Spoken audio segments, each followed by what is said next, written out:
In the days of Africa, when there was cannibalism, he said they had a golden rule that you must always boil the person to a certain temperature, otherwise if you eat them, you become them. It's an old African kind of rule, because it's information. And nothing identifies us more, I guess, with being the body computer as opposed to it being an experience than being a man or a woman. That's who we are. I'm a man or a woman. No, it's the experience we're having. Very big difference. And there's nothing wrong with being a man or a woman. It's an experience. Nothing wrong with it at all. And, you know, all the best with it, except that we need to understand it's an experience, and then don't get caught in the fact that it's who we are. A few years ago now, about 2, 3, 4 years ago, in England, there was a story in all the papers of Freaky the chicken. Freaky the chicken started out as a hen laying eggs, and then had this massive, for some reason, burst of testosterone produced, and started growing a comb, started crowing at dawn, and chasing the hens. And all that had happened is there had been a chemical change in the computer, and Freaky went from a woman to a man. And of course you see this in the manipulation of sex change operations and stuff like that. If what we are is a man or a woman, how can the body computer change from one to the other with a chemical change? It's not who we are, it's an experience. I saw this on the BBC website. Scientists have been able to take control of flies' brains to make females behave just like males. Researchers genetically modified the insects so that a group of brain cells that control sexual behavior could be switched on by a pulse of light. The team was able to get female fruit flies to produce a courtship song, behavior usually seen only in males. Again, it's the computer being manipulated. When I'm writing sometimes, I get up early in the morning in England, and when the sun comes up, the birds start singing. As soon as the sun comes up, the birds start singing. Now, is there someone with a baton saying cue? They just start singing. I mean, here we have Freaky the chicken. When he sort of got the testosterone burst, he starts crowing at dawn. Who told him? No, the computer program was running. Just crowed at dawn. Another thing that we have, look at the time, another thing we have, we're doing all right, is emotions. We are our emotions. So many people who have near-death experiences, and I've read a lot about this, and I've talked to a number of them, they say that when we left the body, we did not feel emotion in the way that we did in the body. Because emotion is a chemical expression. And chemicals can, if they're introduced to the body, can affect our emotional state. There was a woman in England a few years ago who, story again in all the papers, 40 years ago, out of nowhere, she went into a clinical depressive state. 40 years, in and out of institutions. After 40 years, which is why she was in the papers, someone said to her, "Can you think of anything that happened about the time that this started?" And she said, "The only thing I could think of," she said, "is I had 19 tooth fillings with mercury." So she was advised to get the mercury taken out, which she did, and go on a mercury detox, and the depression disappeared as fast as it came, and never to return. "I've just found myself again," she said. Now, if you'd have said to her over that 40 years, "Who are you?" she'd say, "I'm a manic depressive." No. The body-computer system had malfunctioned because of the chemicals introduced to it. And so often we identify who we are with things that we appear to be in terms of our behavior, when actually it's just the body-computer program playing out. It's not who we are at all.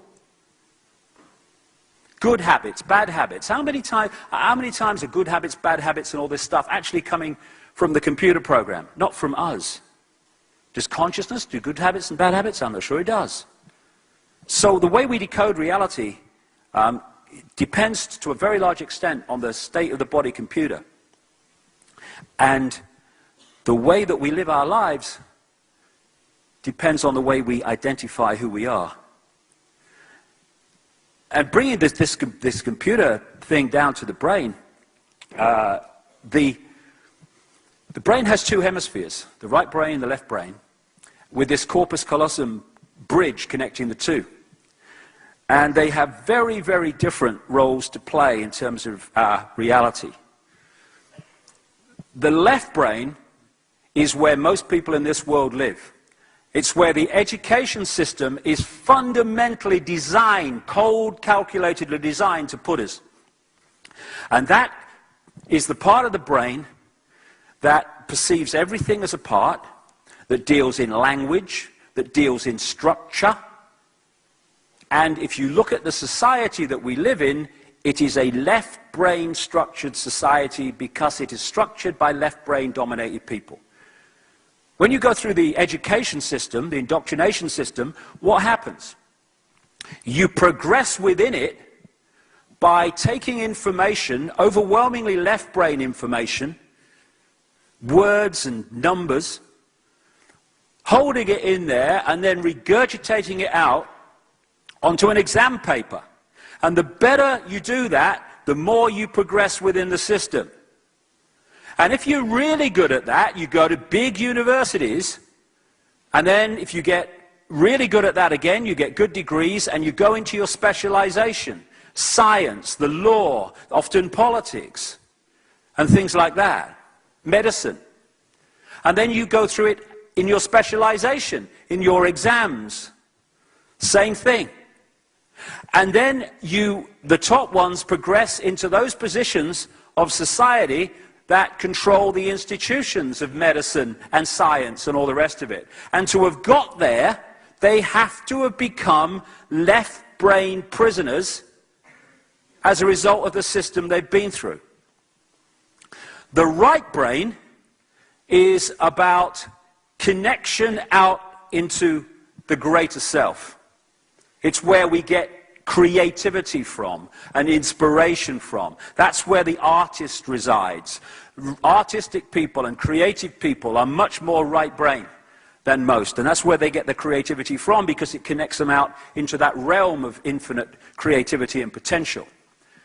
The idea, as with consciousness and mind, and this is very much symbolic of that, is to have that corpus callosum bridge passing information between the two so you get the best of both. That's not what the system wants. It doesn't want right-brained people.